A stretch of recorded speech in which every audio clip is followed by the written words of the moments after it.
Sauron hanyalah sosok lugu. Tentu sungguh sangat sedikit sekali yang paham tentang hal ini.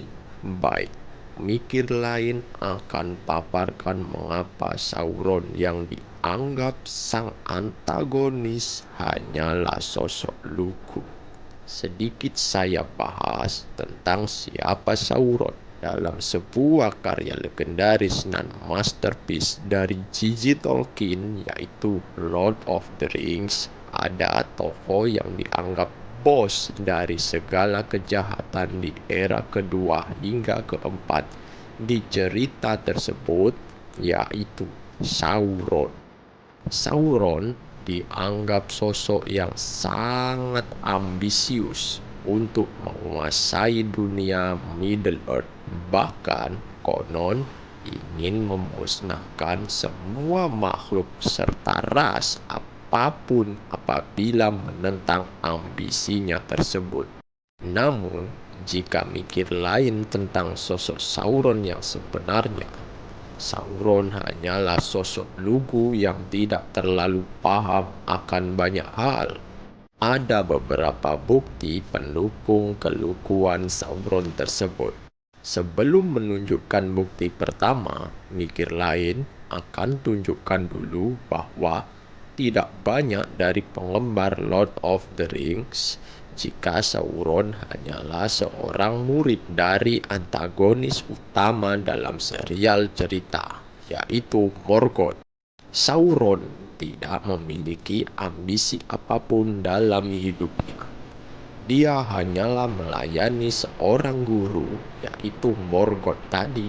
Sebagai seorang murid yang lugu, Sauron bahkan tidak memiliki pikiran tersendiri, apalagi prinsip tentang hidupnya.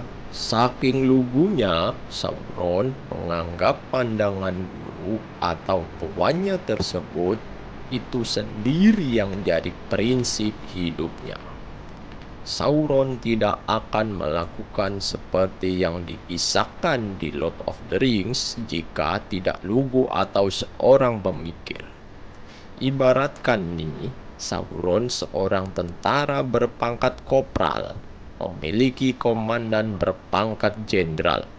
Jenderal tersebut doyan korupsi. Proyek negara bahkan tak jarang hasil dari korupsinya untuk memesan para wanita penghibur.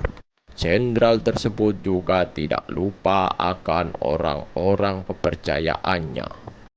Mereka juga sering diajak bersenang-senang dengan hasil korupsi tersebut, mulai dari karaoke plus-plus, main dengan perempuan penghibur, party, dan lain sebagainya.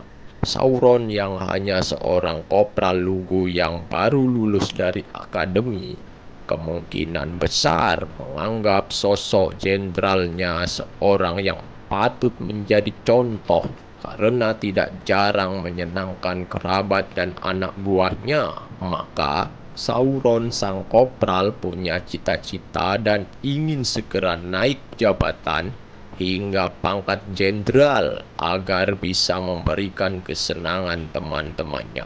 Meski harus korupsi uang negara, tentu Sauron tersebut adalah sosok yang lugu, bukan?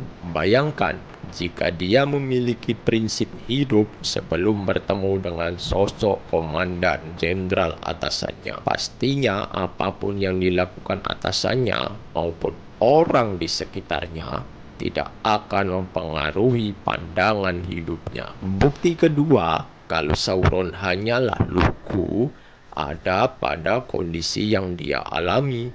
Keberadaan Sauron tidak pernah diterima oleh ras manapun kecuali Orcs.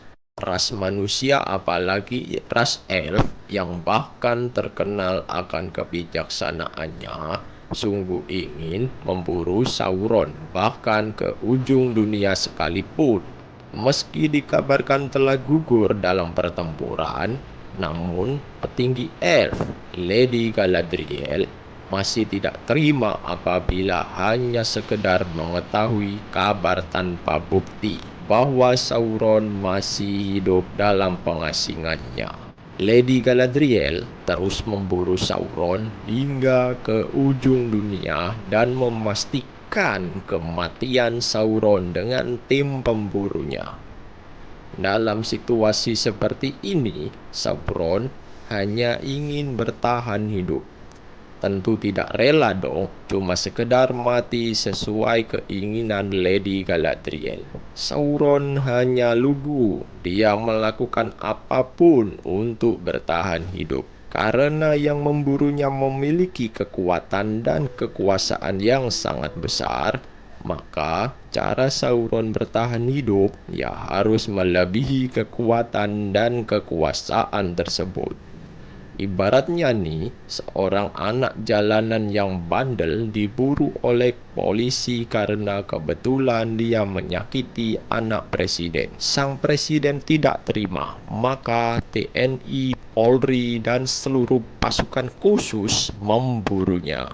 Bahkan, presiden juga memberi imbalan yang besar jika ada warga yang berhasil menangkap atau membunuhnya.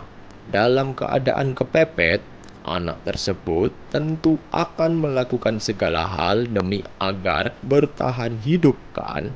Bisa jadi anak jalanan tersebut mulai menghasut untuk menjalankan kudeta hingga membentuk teroris dengan paham radikal. Kemudian membuat kerusuhan dan huru-hara di mana-mana agar negara berantakan. Setelahnya, dia berusaha mengambil alih kepemimpinan negara atau bahkan membuat tatanan baru dengan menggulingkan presiden. Jika mikir lain, maka itu sama halnya apa yang dilakukan oleh Sauron. Permulaan tindakan penyerangannya hanya karena suatu keadaan mendesak pada anak presiden tadi. Dan itulah yang dialaminya sebagai sosok yang lugu.